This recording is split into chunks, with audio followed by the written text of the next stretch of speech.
Rail मंत्री ने खुद माना है अपने प्रेस कॉन्फ्रेंस में कि छात्रों के अंदर जो असंतोष है वो जायज है।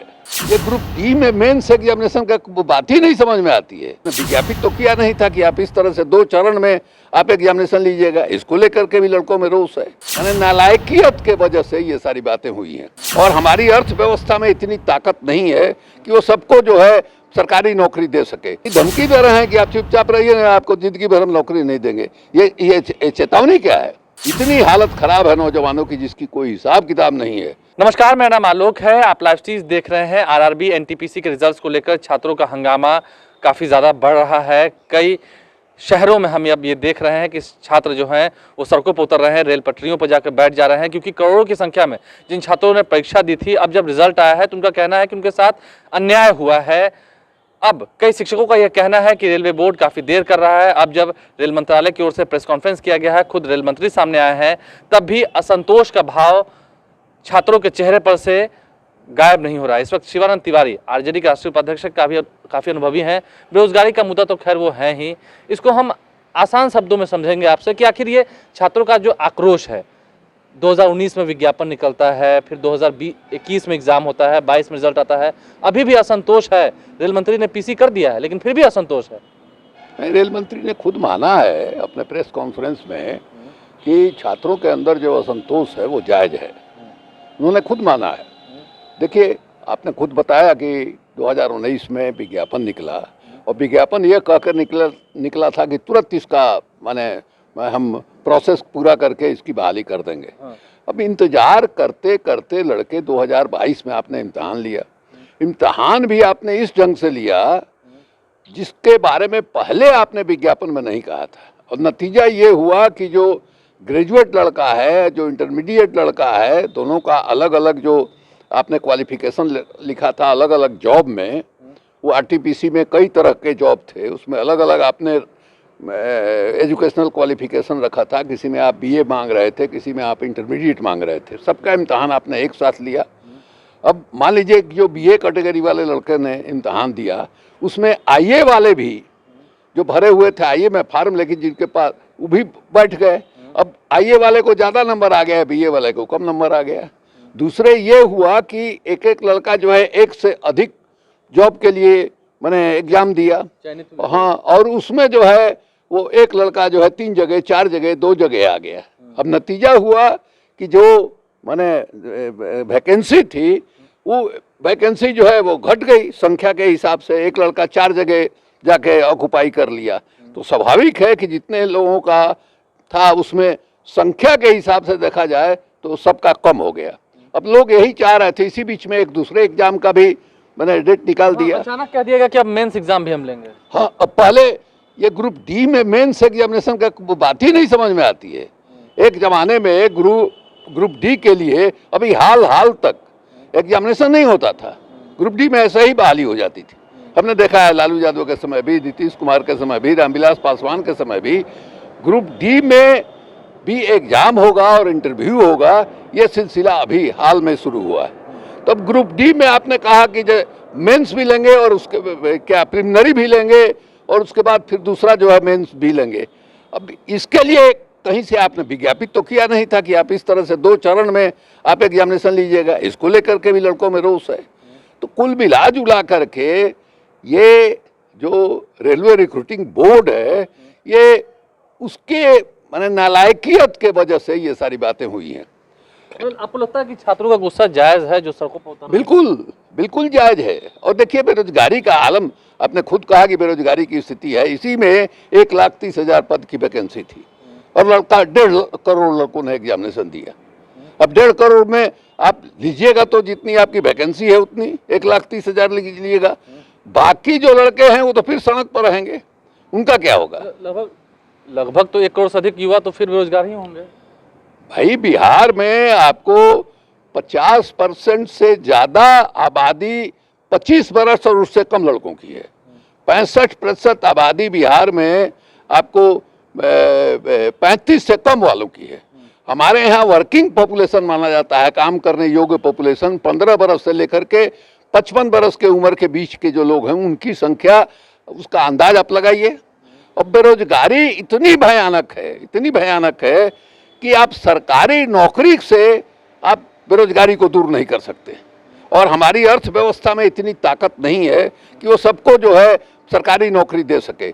अटल बिहारी वाजपेयी की जिस समय सरकार थी उसी समय ये तय हुआ था कि सरकारी नौकरी में संख्या जो है घटाई जाए, और तय हुआ था कि 10% जो है हम सरकारी नौकरी की संख्या घटाएंगे। 2% प्रति वर्ष के हिसाब से 5 वर्ष में हम 10% घटा लेंगे। तो ऐसे ही घट गया। दूसरे आपको जो सरकारी माने सेक्टर में, जो पब्लिक सेक्टर में जो कल कारखाने और सब कुछ चल रहा था वो भी प्राइवेट सेक्टर में चला गया। तो प्राइवेट सेक्टर में तो सबसे पहले यही काम होगा कि जो वर्किंग फोर्स है, काम करने वाले जो लोग हैं उस संस्थान में, उसकी संख्या लोग घटाएंगे, क्योंकि इसी आधार पर जो है प्राइवेटाइज किया गया है कि वो मुनाफा नहीं दे रहे हैं। मुनाफा क्यों नहीं दे रहे हैं? तो जितना ज़रूरत है उससे ज़्यादा लोग बहाल हैं, तो उसको कैसे ठीक किया जाएगा? तो उसको नौकरी से हटाइए। तो ये स्थिति है, और इसको लेकर के जो सड़क पर लड़के उतरे हैं और जिस ढंग से अचानक, इसमें देख लीजिए कोई पॉलिटिकल ऑर्गेनाइजेशन नहीं है, इसमें भी नेता कौन है ये किसी को पता नहीं है, और अचानक एक जगह नहीं अनेकों जगह पर, इवन बिहार में ही नहीं उत्तर प्रदेश में आपको इलाहाबाद में और दूसरे शहरों में रेलवे के ट्रैक पर लड़के आ गए। तो एक ये भी फैक्टर है कि सरकार जो डरी, सुबह में जो आज अखबार में पढ़ने को मिला, ये जो लड़कों का आंदोलन है उस सिलसिले में रेलवे के पदाधिकारियों ने धमकी दिया, और ये अखबार में छपा है कि जो लोग इस तरह का काम कर रहे हैं उनको आजीवन रेलवे के नौकरी से वंचित कर दिया जाएगा।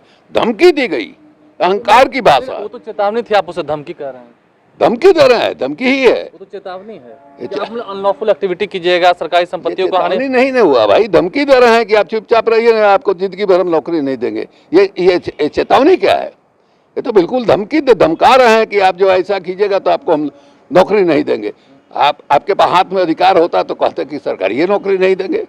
ये तो कहिए, हमको ऐसा लगता है कि सरकार भी तुरंत जो चेत गई, रेलवे मंत्री आए, उन्होंने आश्वासन दिया और उन्होंने कहा कि हम कमेटी बना दे रहे हैं, लड़कों का भी उसमें प्रतिनिधि रहेंगे, और जिनकी जो शिकायत है वो शिकायत वो रखें, और यथाशीघ्र इस मामले में हम फैसला कर देंगे।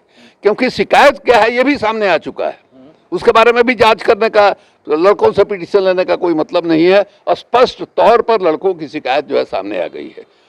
इनका कहना है, रेल मंत्री का कहना है कि सीनियर पदाधिकारी रेलवे के, उनको अधिकृत किया गया है और उनको कहा गया है कि जल्दी से जल्दी जो है आप इसका निपटारा कीजिए। और उन्होंने एडमिट भी किया है कि लड़कों का कि ये जो आशंका है कि साहब एक लड़के जो है 3-3, 4-4 ग्रेड में क्वालिफाई कर गए हैं, इससे जो जेन्युइनली बहाल हो सकते थे उस जगह पर, उनका अवसर जो है घट गया है। तो इस बात को उन्होंने खुद भी महसूस किया है। तो हमको लगता है कि उत्तर प्रदेश वगैरह में भी जो आंदोलन शुरू हुआ और उत्तर प्रदेश में चुनाव हो रहा है, उस चुनाव को मद्देनजर रखते हुए भी सरकार ने आनन फानन जो है रेलवे मंत्री को ही जो है अधिकृत किया कि आप जो है इस मामले में सफाई दीजिए।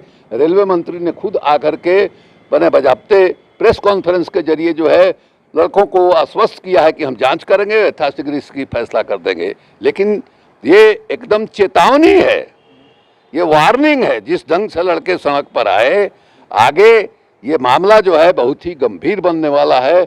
अभी किसानों का आंदोलन आपने देखा है, ये नौजवानों का, बेरोजगार नौजवानों का आंदोलन, उनके अंदर जो बेचैनी है, इतनी हालत खराब है नौजवानों की जिसकी कोई हिसाब किताब नहीं है। घर में लोग दुत्कार रहे हैं कि तुमको पढ़ा है लिखा है, तुम किस काम के हो।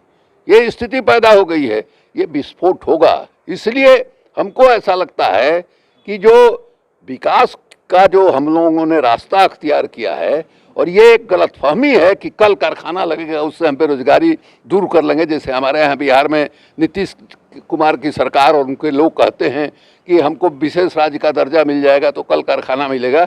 कल कारखाना में कहाँ नौकरी मिल रही है? आजकल तो आधुनिक टेक्नोलॉजी का ज़माना है, जहाँ आदमी के काम की ज़रूरत नहीं है। एक जेसीबी मशीन जो है कितने लोगों के काम को छीन लेता है। इसलिए अब विकास का जो रास्ता है उसको बदलना पड़ेगा, और जीडीपी जो माना जाता है कि विकास का यही पैमाना है। अब ये देखना होगा कि कितने लोगों को आप रोजगार दे रहे हैं, कितने लोगों को आप नौकरी दे रहे हैं, वही जो है विकास का पैमाना होना चाहिए भविष्य में। और उसी के हिसाब से अर्थव्यवस्था में परिवर्तन और उत्पादन की प्रक्रिया में परिवर्तन ले आना होगा आपको, तभी समस्या का समाधान होगा। देखिए, कुल मिलाकर शिवानंद तिवारी ने आसान शब्दों में तमाम बातों को समझाया है, लेकिन उन्होंने साफ कह दिया कि रेलवे ने धमकी दी है युवाओं को कि आपको हम रेलवे में नौकरी नहीं देंगे। उसे चेतावनी न समझे, उसे धमकी समझे। और कहीं ना कहीं सरकार के लिए भी चुनौती होगी, जिस तरीके से बेरोजगार युवा अब सड़कों पर उतर गए हैं। अगर इनका प्रदर्शन शांत नहीं हुआ, जल्द आरआरबी जो कमेटी बनाई है उसका रिपोर्ट नहीं आया और अगर उनके हक में फैसला नहीं आया, तो फिर आगे ये आंदोलन और बड़ा रूप ले सकता है। बहरहाल आप लाइव स्ट्रीम से बने रहें, हमारे चैनल को सब्सक्राइब कर लें, साथ साथ फेसबुक पेज भी लाइक करें। धन्यवाद।